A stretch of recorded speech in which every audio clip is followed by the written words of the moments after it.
right, so let's dive into this deep dive, shall we? Yeah. You know, you sent over some really interesting excerpts from this book Yeah. that kind of looks at this, well, I don't know, maybe an unexpected pairing. Bitcoin and modern masculinity. It is a fascinating juxtaposition, I think what really struck me is how the author positions Bitcoin Okay. as this potential tool for men, especially in today's, cultural climate. Right. It's about reclaiming financial agency, Okay. challenging the kind of conventional norms that a lot of men feel boxed in by, and ultimately kind of redefining what it means to be a man in a world that's increasingly, I think, critical of traditional masculinity. Okay, so it's almost like Bitcoin becomes this kind of philosophical framework for navigating manhood in the 21st century. Exactly. The book delves into this idea of like a new masculine frontier. Okay. And this is where Bitcoin can be leveraged. Gotcha. With its decentralized nature. It's about kind of breaking free from those traditional systems that a lot of men are feeling are at odds with their values and aspirations. So let's unpack that a little bit. Sure. This whole masculinity and wealth connection. The book seems to draw a historical link there. Absolutely. I mean, throughout history, strength and assertiveness, classic masculine traits have been closely tied to a man's ability to provide and to protect. The classic provider, protect. Exactly. But the book makes this interesting argument that in today's world, that creates a double bind. Okay, a double bind, I'm curious. So on one hand, society still very much expects men to be financially successful. Right. We're talking climbing the corporate ladder, Right. breadwinner, all of that. But Yeah. then there's this simultaneous expectation for men to be emotionally open, vulnerable even. Yeah. And the book argues that those two expectations can be at odds. Yeah, it's like be the rock, be the provider, be strong, but also be sensitive. Be in touch with your feelings. Exactly. It's two very different scripts almost. Two competing narratives. Yeah. And the book uses some powerful examples to kind of illustrate this. Okay. There's this one story of a guy named James. He's a Wall Street trader. Okay. And he was very much known for being assertive, a real leader. Yeah. But when he started to open up about, the pressures he was facing at work, he was perceived as weak, Wow. His career actually took a hit. That's crazy. It's interesting, right? Yeah, so how does Bitcoin fit into all this? So the book argues that with its decentralized nature, Bitcoin offers men a way to break free from this double bind, right? So it's less about conforming to those institutions and more about forging your own path. Exactly. It's about forging your own path to financial success and defining success on your own terms. It's not just about the money. Right. It's about the autonomy and control that comes with it. It's about that self-determination, that self-reliance. Yeah. The book even uses an example that a lot of people might find relatable. Chase Bank shutting down Oh, right. the accounts of several adult film stars. Yeah. It really illustrates how traditional financial institutions can exert their power in ways that a lot of people see as arbitrary or even punitive, Right. And that really ties into this whole concept of Right, the self-sovereignty thing. exactly self-sovereignty. It's Right. about personal responsibility. It's about having control over your life. Yeah. And especially control over your finances. Right. The idea that you're not beholden to some central authority, to a bank, to a government, and that makes me think of Satoshi Nakamoto, the creator of Bitcoin. Right, the anonymous creator. The anonymous creator. Right. We don't know who this person is or people are, but yeah. they created something incredibly powerful. And the book kind of positions Satoshi as the ultimate example of self-sovereignty. That anonymity. Yeah, that freedom from traditional structure. Exact. Speaks directly to this ethos Right. of decentralization. Okay, so let's bring it back to masculine. Sure. Are there certain traits that the book connects to success, specifically in the world of Bitcoin? Well, the book argues that those traits traditionally seen as masculine, resilience, risk-taking, a drive to innovate, those are really key to navigating the world of Bitcoin. I mean, it's a fast-paced environment, constantly evolving, rewards people who can think outside the box. And are there real-world examples Yeah. of guys who embody these traits, Oh, who absolutely. have achieved that success? Well, the book points to figures like Warren Buffett, Okay, yeah. known for his long-term investment strategy, Yeah. his ability to stay calm when everybody else is freaking out, Oh, when yeah. the market is going crazy. And I would imagine Elon Musk is another. Of course, Elon Musk, Exactly. Tesla, SpaceX, all about innovation, pushing boundaries. Right. And the book argues that these men, they've kind of defied conventional wisdom and achieved these really incredible things, and that their mindset is what sets them apart. Right. A mindset that really aligns, I think, with these core masculine values of courage and resilience that drive to build something new. It's really interesting to see how the book kind of weaves these different threads together. Yeah.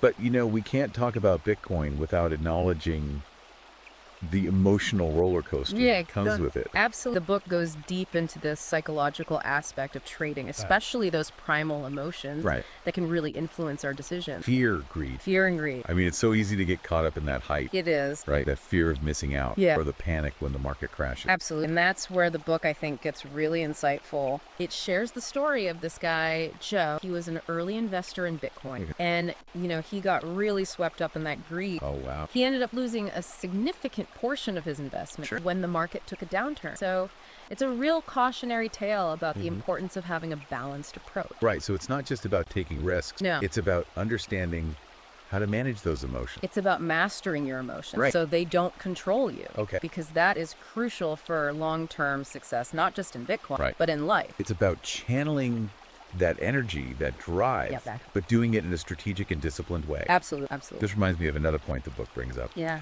You know how societal expectations, especially around money and men, can impact our investment decisions? Oh, absolutely. It goes back to that double bind. Right. The book shares this other story about a guy named Peter who felt this immense pressure to keep up with his friends financially. Yeah. And he ended up making a disastrous investment. Oh, wow. Because of it. Just from that pressure to keep up. Exactly. He got caught up in the hype. Right. And it really highlights how those external expectations, those societal pressures, they can cloud our judgment and lead us to make these irrational decisions. Especially when it comes to money. Oh, absolutely. So the book is saying we have to develop that self-awareness. Yes. That independent thinking. Yes. To break free from those pressures. It's about trusting your gut. Yeah. Making decisions that align with your values. Your own goal, your own vision. Exactly. And that leads us to another core theme in the book. Okay. This idea of building a legacy. And I'm assuming this goes beyond just personal financial gain. It absolutely does. The book talks about using Bitcoin to build generational wealth. Wow. Okay. Creating something that lasts beyond your own lifetime. Building a foundation for your family's future. Exactly. Right. And that kind of harkens back to that historical role of man as provider. Yes. But, in this new innovative way. It's like the modern day expression of that archetype. So it's about more than just making money. It's about safeguarding it. Yes. Making sure it grows. It's about stewardship. Right. It's about creating a legacy for your family. And the book acknowledges the challenges of doing that. Right. Of course. It's not easy to preserve wealth across. We're talking about economic inflation, taxes. Those are very real obstacles. It takes resilience. It takes planning. It takes a long-term vision. So the book suggesting that Bitcoin can be that tool. Yes. For modern men to kind of overcome those challenges. Can be that foundation for building that lasting legacy. And does the book draw inspiration from successful legacy builders? All the time. Throughout history. Yeah, I mean, think of someone like Andrew Carnegie, who built a massive fortune and then used his wealth to fund libraries and universities. Incredible impact. Incredible impact, right. Yeah. Or someone like J.C. Carlos Cucolon, who overcame incredible hardship to create a business empire. Wow. These are stories of resilience. Yeah, and the book suggests that Bitcoin can be a tool for men today to achieve something similar. Exactly, to build a legacy that transcends their own lifespan. So it's not just about financial independence. No. It's about making a difference. It's about creating a lasting, it's about that ripple effect. Okay, so we've talked about individual impact. Let's zoom out a little bit and talk about community. Okay. What does the book have to say about the role of community in the crypto world? The book really emphasizes the importance of connecting with like-minded individuals, building networks, sharing knowledge. It's about finding your tribe. Yeah, your people. The people who get it, who understand the challenges, and who share your vision. And the book specifically highlights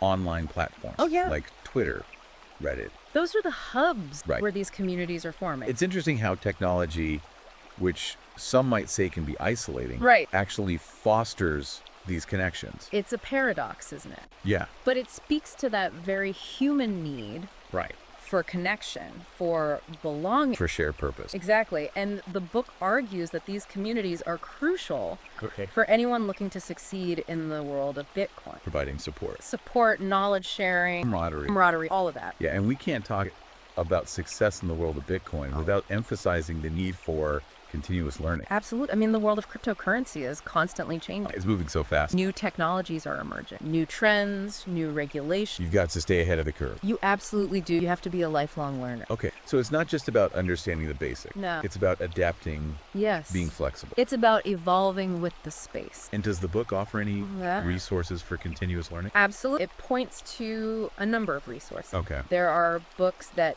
delve deeper into, Okay. the more technical aspects of blockchain. Okay. Things like Mastering Blockchain Got to it. Imran Bashir. Okay. And then there are resources for those looking to improve their communication skills, Right. which are essential in this space. Yeah, you've got to be able to connect with people. Exactly. And the book recommends The Truth About the New Rules of Business Writing. Okay. It's all about becoming well-rounded, Right.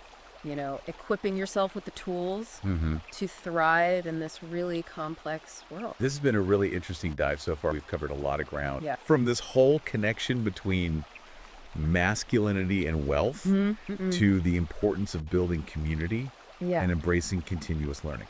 It's a lot to unpack. Yeah. But there's one more piece I want to dig into. Okay. The psychology of market behavior. Right. And how that impacts our financial decisions. Interesting. Let's do it. Let's dive in. All right. It's amazing how much our emotions can really drive our choices, especially when it comes to money. Yeah. It's like our rational brain goes out the window sometimes. It really does. The book really dives into this, especially the forces of fear and greed. Right? I mean, those are powerful emotions. They are. It's easy to see how they could lead to some, well, let's say not so smart decisions. Oh, yeah. Especially in a market as unpredictable as crypto. Right. And the book talks about the fear of missing out. Oh, FOMO. Right. Yeah. That feeling that everybody else is getting rich. You're being left behind Exactly. And that can push people to make impulsive investments, without really thinking it through. without doing their due diligence. Yeah. And on the flip side, Yeah. there's the fear of loss. Oh, absolutely. That feeling of watching your portfolio just tank. Just plummet. Yeah. And that can be paralyzing. Yeah. It can make you hold on to those bad investments way too long, Hoping for a miracle. hoping for a miracle comeback. Right. And the book kind of stresses the need to approach that fear rationally, Absolutely. to understand that those ups and downs are inevitable. You got to ride the waves. Right. And sometimes the best thing to do is just cut your losses.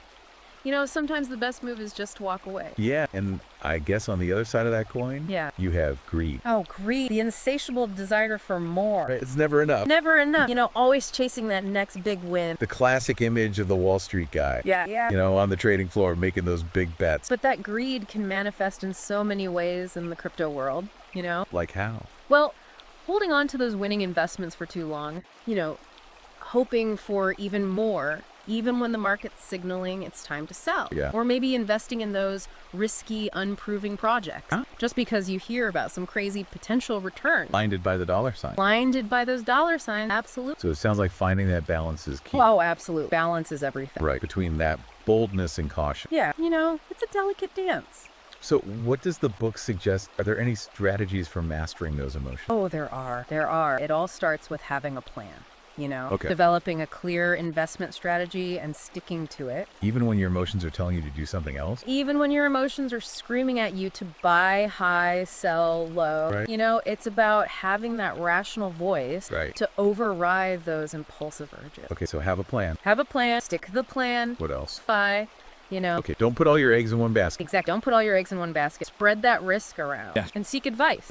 Find those experienced investors, those mentors. People who have been there. Been there, done that, who can guide you. Right, and can help you avoid those common mistakes. Exactly. Because remember, investing isn't just about the numbers. Right. It's about psychology too. Yeah, you've got to understand those emotional biases. You have to, and you have to develop strategies to overcome them. And the book suggests that this is particularly important for men. Oh, absolutely. It goes back to those societal expectations. Right. That pressure to conform to a certain image of masculinity. Yeah.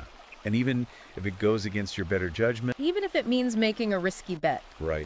Just to prove yourself. Yeah, to keep up with the Joneses. Exactly. That keeping up with the Joneses mentality. And that can be really dangerous. Oh, it can be incredibly dangerous. Especially in the world of finance. Where success is often measured in dollars and cents. Right. So the book argues that to truly succeed in the crypto market, men need to develop that confidence. Okay. To think for themselves. To trust their own gut. Exact. To make decisions that align with their own values. Not what society tells them to do. Not what society dictates. Exactly. Chart their own course. Chart your own course. Forge your own path. And it's interesting how the book kind of frames Bitcoin as this catalyst Yeah. for men to redefine those traditional ideals of masculine. Yeah, it's about reclaiming those positive aspects of masculinity. Right, like that idea of building a legacy. Oh, absolutely. Building a legacy, leaving something behind. Creating something that lasts. Creating something that lasts, that has a lasting impact. Yeah, and it kind of echoes It does. that historical role of man as the provider, It does. but in this new technologically advanced way. It's like the modern evolution of that archetype. Okay. But the book also acknowledges the challenges. Right, because it's not easy It's not easy to build that kind of legacy. You have to think about economic downturns. You have to think about inflation, Yeah. taxes, all those things. All those obstacles. They're very real. It requires resilience. It requires planning. It's a long game. It's a long game. It's a marathon. And I guess the book draws inspiration It does. from those people throughout history Yes. who have built lasting legacy. Yeah, think of someone like Andrew Carnegie, right? Yeah. Built this massive fortune, used it to fund libraries, universities. Having an impact on society. Incredible impact. Yeah. Or someone like J.C. Carlos Cucolon Okay. overcame incredible hardship to create a business empire. Wow. These are stories of resilience, determination, and a belief in the power of legacy. The book suggests that Bitcoin Yeah. can offer men today a platform to do the same. Exact. To create something meaningful, something that goes beyond their own lifespan. So it's about more than just personal gain. It's about making a difference, leaving your mark on the world. And I love how the book connects this back to that traditional idea of masculinity. It's like this modern expression of Right. that archetype. But it also acknowledges the challenges. Oh, absolutely. It doesn't shy away from that. Because it's not all sunshine and roses with Bitcoin. Right. You have to be realistic. So the book's not just blindly promoting it. No. It's about understanding both the potential and the pitfall. It's about being pragmatic. It's about having a balanced perspective. So let's talk about those challenges. Sure. What are some of the things that the book highlights? Well, one of the biggest ones is volatility, right? Right. The market goes up, the market goes down. It can swing wildly. Yeah, makes it a little queasy sometimes. And you have to have a strong stomach to handle those fluctuations. Keep a cool head. Keep a cool head. Don't make emotional decisions. Gotcha. And then there's the potential for scam. Oh yeah, people trying to take advantage of No way. those who don't know any better. Yeah, it's like the Wild West out there. Right. You got to be careful. You got to be savvy. You got to do your research. But verify. But verify. Only invest in what you understand. Okay. And then, of course, there's the environmental impact. Right. I've heard concerns about that. Yeah, it's a hot topic. The amount of energy it takes. Yeah, but the book points out that many miners are turning to renewable energy. So it's not all doom and gloom. No, not at all. You could be pro-Bitcoin and pro-environment. Absolutely. And I think as the industry matures, we'll see more innovation in that area. Okay, so it's about recognizing those challenges, Yeah. but not being discouraged by them. It's about seeing the potential. Right. It's a balancing act. It's a balancing act. Exactly. Well, let's talk about those benefits. All right. What does the book have to say about the potential upside of Bitcoin? Oh, there are so many potential benefits, both personally and for society. Okay, let's start with the personal ones. Sure. All right. So you're asking about the personal benefits of Bitcoin. Well, I think the most obvious one is the potential for financial gain. Right. I mean, we've seen Bitcoin's value explode over the years. Yeah, it's been a pretty wild ride. It has. And while there are no guarantees in investing, Of course. the book suggests that Bitcoin's limited supply Oh. and its growing adoption, more and more people using it, those factors point to a continued potential for growth. It's like a digital gold rush, but with even bigger returns potentially. Yeah, there's that possibility. But beyond the potential for profit, Okay. the book also highlights this idea of Bitcoin offering financial freedom and security. And that's something you don't really find in traditional systems. No, not really. And that's because Bitcoin is decentralized. It's not controlled by governments or central banks. Okay. So you don't have to worry about things like, inflation eroding your savings. Right, or your bank account being frozen for no reason. Exact. It's like having a financial safety net that's completely outside the control of those institutions. So it gives you more autonomy. Exactly. It puts you in the driver's seat. And the book argues that this is especially powerful for people Oh, yeah. in countries with, volatile economies or oppressive regimes. Absolutely. It's like an escape route, Yeah. a way to take control of your financial future. Build a more secure life. Exactly. And the book suggests that this sense of freedom can spill over into other areas of your life. Okay, how so? Well, when you feel financially secure, Yeah. it opens up possibilities, Nope. You might be more likely to take risks, to pursue your passion. Start a business. Exactly. To create a better life for yourself. Okay, so we've talked about the personal benefit. Yeah. Let's zoom out a little bit. Sure. What about the bigger picture societal benefit. What does the book say about that? So the book argues that Bitcoin could potentially create a more equitable financial system. Okay, I'm curious, how could that happen? Well, since Bitcoin is open and accessible to anyone with an internet connection, it could potentially bank the unbanked, The people who don't have access. The people who are excluded from traditional banking. Right, because they don't have the right ID. Or maybe they live in a remote area. Yeah. So it levels the playing field. Democratizes finance. Exactly. And because all Bitcoin transactions are recorded on a public blockchain, Right. it also increases transparency, Okay. which could help to reduce corruption. Gotcha. It shines a light on those shady dealings. It does. Everything is out in the open. So the book is arguing that these changes could lead to a more just and equitable world. Yeah. It's a pretty optimistic vision. It is, and it seems like it ties back to that sense of purpose It does. we were talking about earlier. Yeah, it's not just about making money. Right. It's about making a difference. Being part of a movement. Exactly. It's about contributing to something bigger than yourself. And the book suggests that this vision is especially appealing to men. It does. Especially in today's world where these traditional ideas about masculinity are being challenged. What does it mean to be a man in the 21st century? Exactly. And Bitcoin kind of offers a new way to define that. Okay, so it's about reclaiming those positive aspects of masculinity. Yeah, like strength, resilience, a desire to make a positive impact. It's like being a provider and a protector, Yeah. but in a new and innovative way. Exactly. It's not about clinging to those outdated roles. Right. It's about evolving with the time. This has been a really incredible deep dive. I feel like we've covered so much. We have, yeah. And one of the biggest takeaways for me is this idea of taking ownership, embracing responsibility for your choices and building a future that aligns with your values. Yeah, that's a really powerful message. It is, and the book emphasizes that throughout, especially when it comes to finances. Oh, absolutely. Knowledge is power, Right. But with that power comes responsibility. You've got to use it wisely. You do. You have to make informed decisions. Resist those emotional urges. Resist those impulses. That's key. So it's about approaching this whole world of cryptocurrency with a clear head and a strong sense of purpose. Absolutely. And the book offers some great advice. Okay, like what? Well, first of all, education. Right. You got to understand how Bitcoin works. You have to. You have to. The risks, the strategies. It's all about empowering yourself Right. so you can make smart choices. And once you have that knowledge, Yeah. the book suggests developing a long-term plan. A long-term plan that aligns with your goals. Right, and your risk tolerance. Exact. And then don't forget about diversification. Okay, spread the risk. Spread the risk. Don't put all your eggs in one basket. And I guess the final piece of advice is to find a community. Oh, yeah. Connect with others. Find your tribe. Find your tribe. Find those mentors who can guide you. Because at the end of the day, building a successful future, whether it's in the crypto market or anywhere else in life, Yeah. it requires more than just knowledge. It does. It requires character. Integrity, resilience. Yeah, a willingness to take ownership of your choices. Accountability is huge. And the author believes that Bitcoin can help people develop those qualities. Absolutely. It's more than just a digital currency. It's a Right. tool for personal growth. A challenge that can help you become a better version of yourself. Exactly. And if you're interested in exploring these ideas further, Yeah. the book is available on Amazon Kindle and Google Play Books. Well, this has been a fantastic deep dive. I feel like we've barely scratched the surface. It's a complex world, there's so much to learn. Yeah, it's a rapidly evolving space. Constantly changing, but that's what makes it so exciting. Thanks for being our guide today. This has been really enlightening. My pleasure. I'm glad we could dive into this together. I'm excited to keep exploring this new frontier and see what the future holds. Me too. It's going to be an interesting ride, that's for sure.